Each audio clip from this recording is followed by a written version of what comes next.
ድንግል ሆይ ወደ አንቺ መጥቶ ጸጋን የተሞላሽ ሆይ ደስ ይበልሽ ያለሽ መልአክ ዛሬም ወደ እኔ ይምጣ። ኃጢአት ያደቀቃት በሐዘን የተዋጠች ነፍሴን ከጸጋ የተራቆትሽ ሆይ ደስ ይበልሽ ይበላት።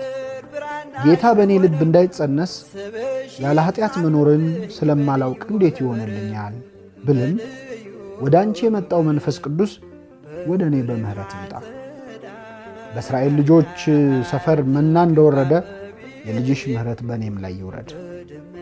አንቺን ድንግልናን ከማጣት እንደጋረደሽ እኔን ከኃጢአት ይጋርደኝ። አንቺን አምላክን ለመውለድ ያጸናሽ አብ እኔን ልጅሽን በማመን ያጽናኝ። አንቺ በማኅፀንሽ 9 ወር የጸነሽውን ጌታ እኔ ለደቂቃዎች እንኳን በልቤ እንድጸንሰው ፍቀጅልኝ። የጸነስኩትን የኃጢአት ሐሳብ ከልቤ አውጥተሽ በህሊናዬ ልጅሽ እንዲያድር ለምኝልኝ። ጌታን በእጆችሽ መሃል ያሽው ሆይ አንቺ ጌታን ለዓመታት ታቅፈሽው ነበር። እኔ ግን ለአንድ ቀን እንኳን ሰውነቴ ከኃጢአት አርፎ እርሱም ብቻ ታቅፌ እንደሆነ ፍቀጅልኝ። እርግጥ ነው ወደ እኔ ልጅሽን ይዘሽ ስትመጪ እንደ ቤተልሔም የእንግዶች ማደሪያ የኔም ልብ የብዙ እንግዳ ኃጢአቶች ማደሪያ ነውና ልጅሽን ለማስተኛት ቦታ የለኝም ብዬ የልቤን በር ልዘጋብሽ እችላለሁ።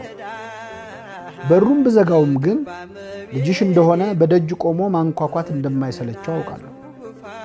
እኔ ፈቅጄ ባልከፍትለትስ እንኳን የድንግልናሽን ማኅተም ሳይከፍት እንደተወለደ የኔን የተዘጋም ልብ ሳይከፍት መግባት አይሳነው።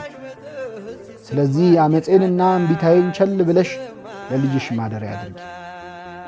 አንቺ እርሱን ከወለድሽ ወዲያ በታተመ ድንግልና ጸንተሽ እንደኖርሽ ለልጅሽ ማደሪያ ሆኜ ለሌላ የኃጢአት ጽንስ ዳግም ማደሪያ እንዳልሆን ነፍሴን አትሚልኝ።